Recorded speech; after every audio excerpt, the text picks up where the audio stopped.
Oh, welcome, ladies and gentlemen. Yes, it is me, Mr. Thank you, Mr. You're welcome, Middo, with another video. What is good, YouTubers? Queen of the South. Yes, love it. This is a much better episode. We found out a lot of things.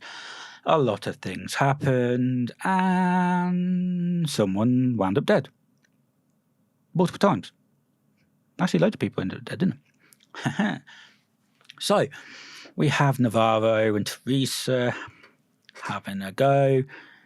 We have, obviously, King George and Boaz. We have James and Pote. And also Kellyanne and Pote. And some businessmen, some Haitians. And as I just said, some killing. Some shootouts. Yes, much, much better quality episode. So I'm glad it's got back to its sort of original roots in some way.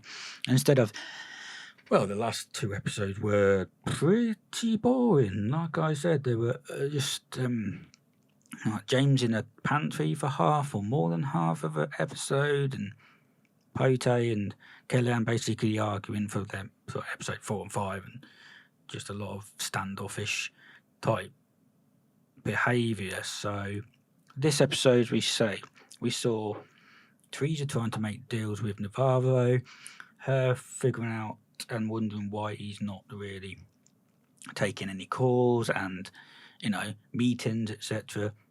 We find out why. There was a setup in Berlin.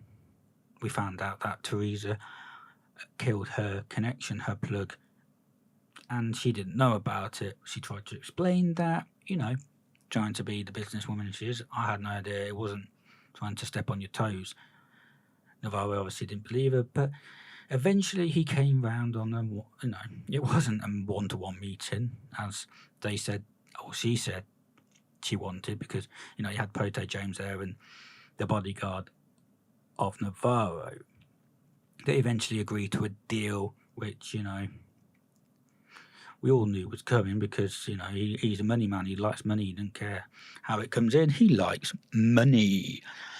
So we have that, trying to set up future revenue, and, which was good. I thought that sort of trying to fit 2 hours of, trying to meet up, and, there was a shootout at the park, etc. And basically that was Navarro trying to take out TERESA before anything. Because he didn't trust her, because he thought she was, stepping on her toes and trying to take over the market in Berlin, etc., etc. Now, on the flip side, we have, I love King George, absolutely love King George, and, we have him and Boaz. Boaz is still not trusting King George. King George was sent there to Miami by TERESA to keep an eye on Boaz and basically spy. Now, you can tell how nervous he is. He isn't very good at it, and we all thought there would be something not quite right with it, and Boaz suspected the same. So in the end, Boaz hatches a plan to stop some Haitian people, drug dealers, cutting fentanyl with TERESA's coke. Now, George wasn't very, he wasn't too happy with going in there guns blazing. He was a bit apprehensive, but he did it nonetheless. And Boaz trying to force the Haitian to confess to, what you're doing with the fentanyl, and then all of a sudden he, stuffs his face full of fentanyl, which, even a little bit of fentanyl can paralyse you. So he was dead straight away. Yeah. So that was basically Boaz kicking a hornet's nest, and also covering his ass, because he didn't want to get found out by TERESA and King George. But there's a nice little moment between King George and Boaz about the Butch and Sundance Kid, Butch Cassidy and Sundance Kid. That was pretty nice. But whenever Boaz was complimenting King George in this season, you just knew something was just coming. You didn't know when, but you just knew it. And King George, he wasn't the most subtle of people when he said, I don't think I'm going to do this, I'm going to do this, I'm going to take a drink, I'm going to get some sleep, and, going to make a phone call, and going to, whatever. So he does one of them things and makes it into Boaz's secret lab, or secret rooms, as they. And, it's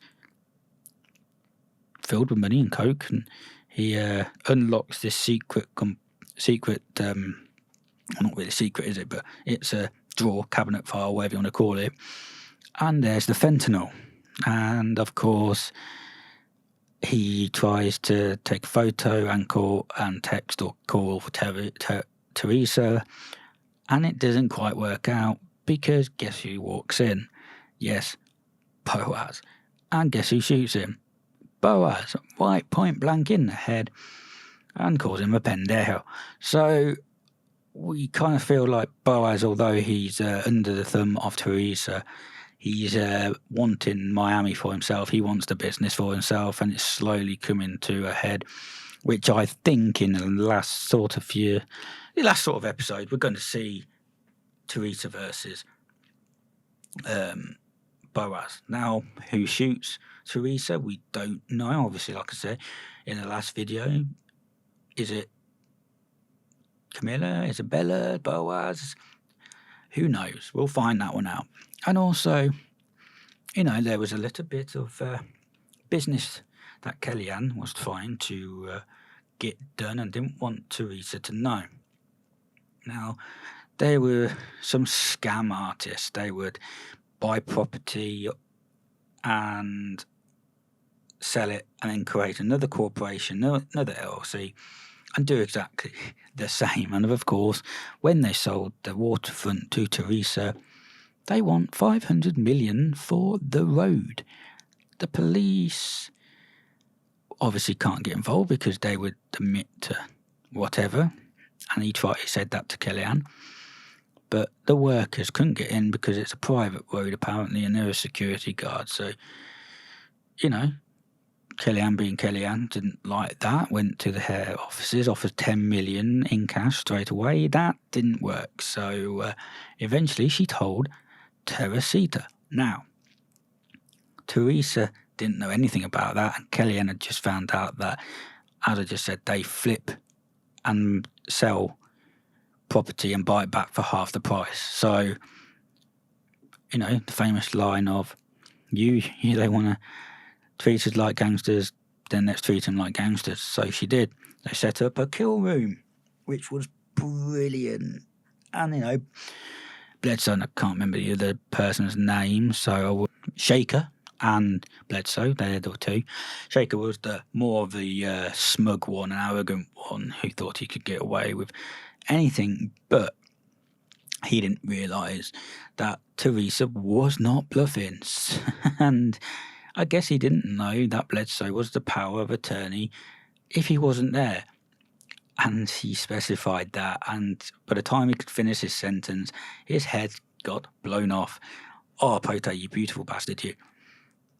Obviously, that scared the shit into Bledsoe, and he signed away the road. So that was done. Obviously, he even got the car. She even got a car for free or whatever, and then, James rocks up and puts a bullet in him because loose ends. Now, I thought this was an absolutely brilliant episode. It obviously tried to get TERESA into Europe, and, now you've got Navarro on your side. You've got that distribution going perfectly. The only problem is obviously Boaz at the moment with his... he's a bit crazy, I'd say. He doesn't really care what anybody says or does. He does it on his own, but he thinks he's doing it for TERESA. But let's be honest, he's doing it for himself. So, that's going to come to a head, and I'm assuming that he's going to die before TERESA. What's happened with Kellyanne and Pote and the baby? This is something that could be very disturbing, very interesting. Could we see a flash forward episode where they're all happy, or I'm predicting with this one also that it's not going to be good news, and Kellyanne loses the baby and Pote goes off the rails, kills everybody who was involved or whatever like that. I can just see that. James, I think, will end up dead as well because he's escaped death too many times for my liking. And then hopefully we, a few episodes left, we finally get to see who kills TERESA. Like I said in the last video, Camilla, Isabella, could be Boaz. I don't think it will be Boaz. I think it'll be either Isabella or Camilla. It could be someone completely unexpected. It could be Marcel Dumas. I'm really looking forward to this. A lot better episodes than, say, the previous two. And considering this is the final season, we should expect explosive and controversy. And, hopefully we get that. Anyway, if you like this, like, comment, and subscribe.